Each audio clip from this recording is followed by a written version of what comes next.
Hey, podcast friends. This is Dr. Steve Hewlett with the podcast Simple Healthy Choices for Weight Loss, where every week we help people who have realized that as their health has been declining over the years, the number of medications they are being prescribed is increasing. We realize that even though the path to better health and a medication-free life may be very simple, it definitely is not easy. We truly want to help you change your habits and change your thoughts about what true health nutrition is. And now we can. We are so excited to provide you our new online Thrive Naturally Transformation course. This course is complete with 10 to 15 minute videos that will not only walk you through changing your home and mental environment, but also teach you how exactly different foods we put in our mouths can have devastatingly horrible effects on the body and how some have great healing ability. If you'd like to enroll in our new Thrive Naturally Transformation course, please go to our website, drstevehewlett.com, and click on the Work With Us tab at the top of the page. We truly are here to help you get off medications and start living the vibrant, pain-free life that you would love to live. Hey, podcast friends. Today, I want to attempt to answer a question that has been going on for a long time, way back since the 1950s. And that's the question of, does high cholesterol cause heart attacks? And what is strange about this? Now, I'm not going to go into a lot of the history. I actually, way back on episode 25, I talked about the history of processed food. On that podcast, I was talking about Ancel Keys and how Ancel Keys, which is a Minnesota epidemiologist, he had gone on sabbatical to England, and he just, without any studies whatsoever, he just noticed that people who were obese was eating fattening foods. So he came up with, eating high-fat foods and high cholesterol causes cardiovascular disease. That's what he said. No studies were ever done. No studies still have never been done to prove that. But Ancel Keys was such a persuasive speaker and scientist that he convinced everybody, the NIH, ADA, everybody, that high fat is what caused cardiovascular disease.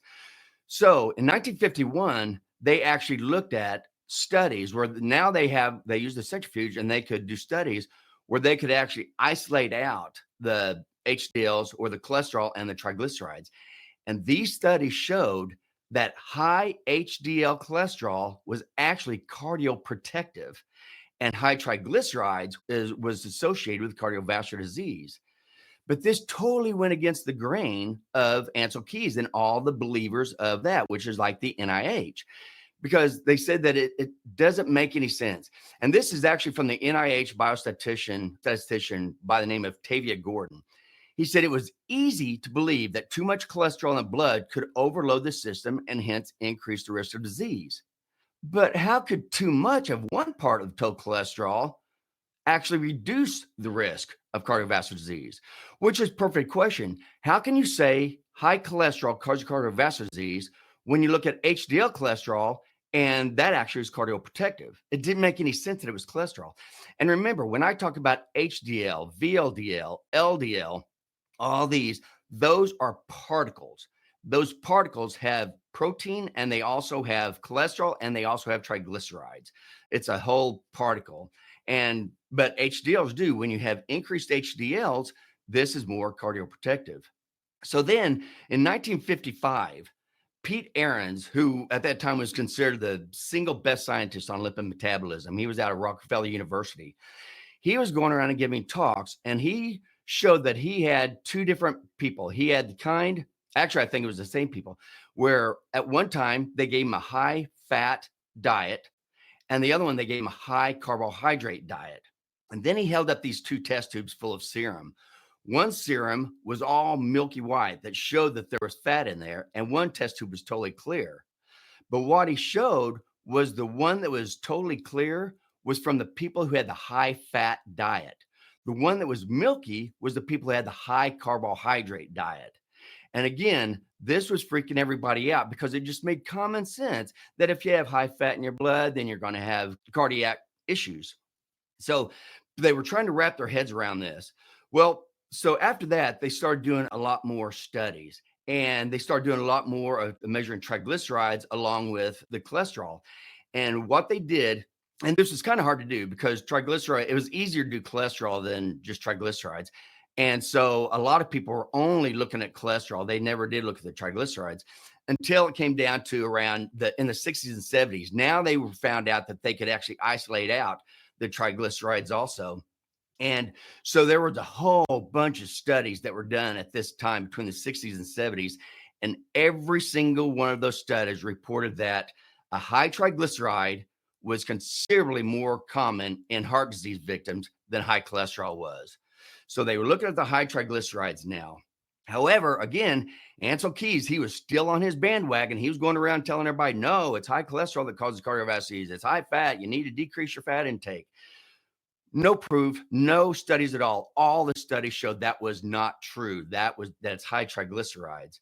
So then they were able to actually do more studies where they actually isolated out the VLDLs, the LDLs, the HDLs, the triglycerides, and even the chylomicrons.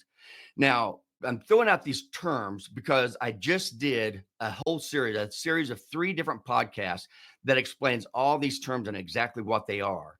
Episode 107 was Fats on the Move, the Science of Lipid Transport. Episode 108 was the Fat Facts, why cholesterol is vital to our health. And episode 109 is the Fat Facts, why is fat vital to our health. So you can go back and listen to episodes 107, 108, or 109. But for right now, I'm just going to say that they were able to isolate each one of these individually. And then they went back and they checked all these with the 5 known lipid disorders at that time. And they found that 4 out of 5 huge lipid disorders, all of them had elevated triglycerides, not elevated HDLs. And so what they found, all the scientists at that time warned everybody, do not eat a low-fat diet, because if you eat a low-fat diet, that lowers your HDLs, because high-fat diets raise your HDLs, and HDLs are protective. But also when you eat a low-fat diet, that means you're going to increase the amount of carbohydrates. Carbohydrates, remember, and those shows you, carbohydrates is what gets turned into triglycerides and stored as fat. So if triglycerides are the ones that are causing all the cardiovascular disease, then it only makes sense to tell everybody to have a low carbohydrate, high fat diet. So in 1971, they started looking about this a little bit more, and they found out there were 5 studies that were funded by the NIH. And the results of these studies came out in 1977. These 5 studies were from Framingham, Massachusetts, from Puerto Rico, Honolulu, Albany, and San Francisco. And when they looked at these, all the findings were consistent. All of them said that total cholesterol had little to do with heart attacks, and high triglycerides were considerably revealing. You had high triglycerides in everybody that was having heart attacks. And the other thing that they found was really interesting is when people had high HDLs, they had low triglycerides. And vice versa, when they had low HDLs, they had high triglycerides. Now, all this, everybody was on the same bandwagon that you needed to eat a low carbohydrate, high fat diet. But then this is where the story took a really peculiar turn. This is where now there's scientists who are getting paid by the NIH, and they didn't care about these results. Okay. They didn't care. So they started to do, because it was going against what they've been telling everybody. They tell everybody, eat a low fat, high carb diet. So now they can't go against what they've been telling everybody. So they diluted out all their statistics. So instead of just looking at triglycerides, proving that high triglycerides were actually very indicative of cardiovascular disease, they mixed it all up and they looked at low HDLs and high triglycerides and obesity and glucose intolerance. And so when they started manipulating all their data around all this, it looked like triglycerides weren't that big a deal. However, this is when in the 1980s, it was actually demonstrated that low HDL and high triglycerides and obesity and glucose intolerance were all related. These were all caused by the exact same thing. So when you go back up, you find out even diluting out their statistics didn't prove anything. It still proved that high triglycerides is what was causing cardiovascular disease. Now, these researchers also, because of this, because they were so financially committed, they kept coming out saying the same thing.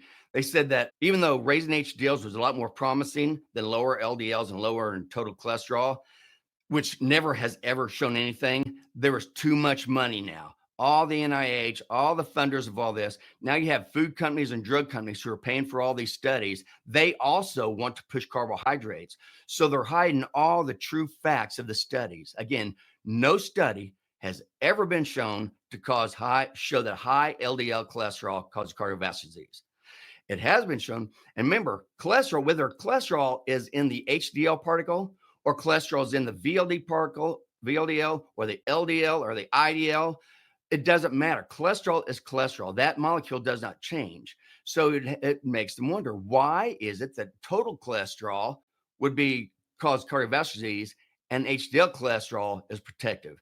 They cannot wrap their heads around this. And now there's way too much funding. So this is why now there's more research. Now we know even more than what we did before. And that's when we said, goes back to what causes disease. And disease, especially heart disease, goes on those three pillars that we talked about. All of them, almost all the organ damage and all the disease that we have in our bodies is based on three pillars. That's high insulin levels, that's inflammation of the body, and that's high glucose. Those three things are indicative of the causation of all the diseases that we see. And how does that happen? That happens when you eat carbohydrates. When you eat carbohydrates, what that does is all that excess glucose that all carbohydrates are made out of, which is plant-based material, those go and they get turned in. The carbohydrates get turned into glucose. Your blood glucose level goes high. When your blood glucose level goes high, your insulin levels are high. When your insulin levels are high, you force your body to store fat, and you also force your body to turn that excess glucose into triglycerides. So it's an increase of plant-based foods with carbohydrates, and definitely stay away from man-made food. That's what causes high triglycerides, and that's what's been shown to be very indicative of cardiovascular disease in all these. Now, I've gone on and I've talked about this in other podcasts. There's more than just high triglycerides. It goes back into the small, dense LDLs and the inflammation and the insulin and everything else that it goes with. But the fact is, it is not high cholesterol because high HDLs are cardioprotective. And like I said, the way you increase your HDLs is you increase your fat intake. And I mean with a good, healthy animal fat, not with vegetable and seed oils, and definitely not with all the seed oils that are in man-made food. But they found that when you eat a diet that's high in fat, high in cholesterol, your HDL levels go up. Also, when you eat a diet that's high in fat and high cholesterol, what that does is, one, they've already shown that's going to keep your blood clear. But the other thing is, when you do that, you eat less carbohydrates. So the more fat you eat, the less carbohydrates you eat. The less carbohydrates you eat, the less amount you get turned into triglycerides, which is causing the damage. So again, this is still going against Ancel Keys' hypothesis, saying that high cholesterol causes cardiovascular disease. And everybody, the NIH, food companies, drug companies, all these funding entities to all these studies are still believing that because they're making a lot of money off of this. If they can say that all you have to decrease your fat and cholesterol intake, what they're saying is quit eating animal food and keep eating our food. And then when you keep eating their food, you're going to keep getting sick, and now you're going to be contributing to the drug companies as well. So no studies. Okay, what we need to do is we need to find somebody who will study, do an actual study. And now we're starting to find these. So now we have a lot more information than we did when all this information came out. And this was information that I got from a 600-page book that talks all about everything, all about the high cholesterol, triglycerides, everything, and how exactly everything works. But what we need is we need to have somebody who is not so adamant about what Ancel Keys said was true, with no proof whatsoever, no studies ever showed that we do this, that we can decrease, that if you decrease your total cholesterol, you're also going to decrease your risk of heart attacks. That's never been shown. That's never been shown anywhere. Decreasing total cholesterol is not cardioprotective. It never has been shown. So we need someone who will fund it that's not so adamant saying that you have to have a high carbohydrate, low fat diet. And we have to have somebody, a study also, who can actually isolate the different people and give the same study to the people who are doing high cholesterol or high fat, low carbohydrate, and the ones who do high carbohydrate, low fat, and do those studies side by side. And that's what this book was saying. And those have been done since then. So the whole thing is the answer to, does high cholesterol cause heart attacks? No, it does not. High triglycerides are indicative of heart attacks, but it's because all of these low HDLs, high triglycerides, high LDLs, all these all have to do the same thing. all you have to do is decrease your carbs or eliminate them and eat mostly animal fat, animal protein, animal meat. That is what's going to be cardioprotective. That's going to keep your triglycerides low, and that's going to keep your HDLs high. Both of those have already been known to be cardioprotective ever since back in the 1950s. But right now, all we're doing is listening to these entities that are making lots of money and funding all these studies who want you to eat carbohydrates, even though this is bad for your health, bad for your heart, bad for your blood pressure, bad for your liver, bad for diabetes, bad for obesity, bad for Alzheimer's, bad for PCOS and erectile dysfunction and low testosterone. All of these conditions are all from the same thing. It's all from eating too many carbohydrates, getting too much glucose, getting turned into too much triglycerides, and storing it and continuously storing that fat and never giving your body a chance to burn it, because you're keeping your insulin levels high by eating carbohydrates, and high insulin levels force you to store fat. What you have to do is get your insulin levels low, burn that fat, increase your fat intake. That's keeping your insulin levels low. It's giving your body all the energy that you need, and it's teaching your body to use its own fat. So you constantly have energy, so you're not hungry. People who go on these, and this isn't even a diet, this is just a lifestyle change. And it's only a change back to the way we used to always eat. We used to always eat single ingredient food, real animal meat, real fruits, and real vegetables. And now we've gotten away from that. And that's why we're seeing all the diseases we have. So I don't want to make this all big and crazy. It's not that hard. It's very simple, but it may not be easy because of people being so addicted. But the answer to all this is eat a high fat, low carbohydrate diet with also high protein. Okay.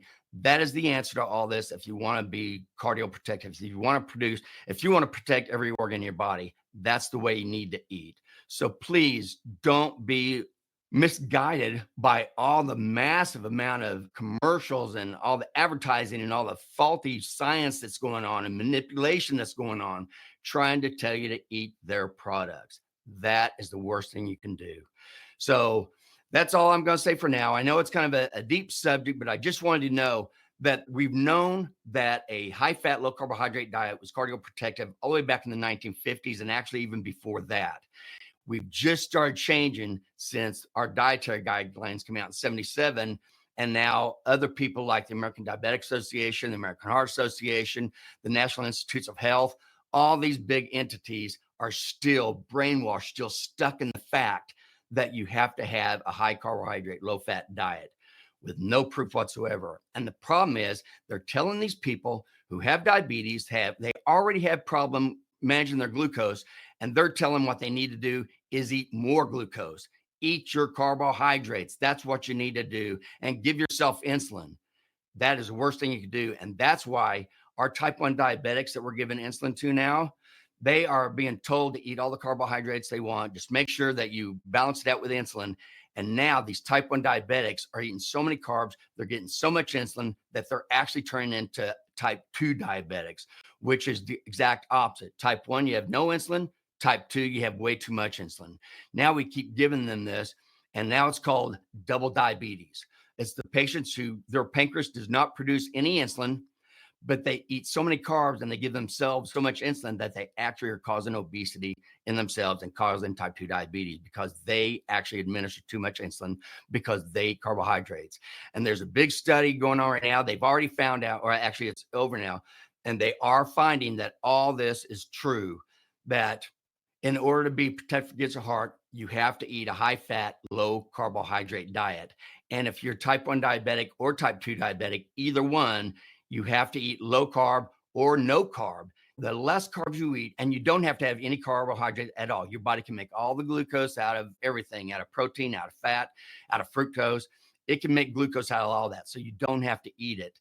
And now they're showing, which is crazy, they have to prove this, but they found that even type 1 diabetics, if they don't eat any carbohydrates or very minimal and a little bit of carbohydrates, they get to save a lot on insulin because they don't have to give themselves insulin, and they don't have to worry about this double diabetes that people have been getting.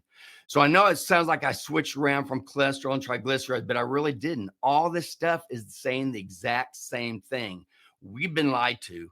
We've been manipulated, And now we know. Now we have proof. We have studies that back it up that never has high cholesterol ever shown to be damaging to the heart. However, high triglycerides have. And high HDLs have been cardioprotective. So if high triglycerides cause heart attack or is associated with heart attacks and high HDLs are associated with cardioprotection, then what you need to do is decrease carbs, increase fat, and that's going to decrease your carbs and increase your HDLs. So that's all I have for now. I'm not going to go very deep into this because it gets pretty deep, but that's what I have for now. I hope this answers the question. And for right now, thank you so much for joining, and I'll talk to you next week. And as always, make simple, healthy choices to live a quality life. If you enjoyed this podcast, please hit the subscribe button below and be sure to tell someone else who may want to change their health path as well.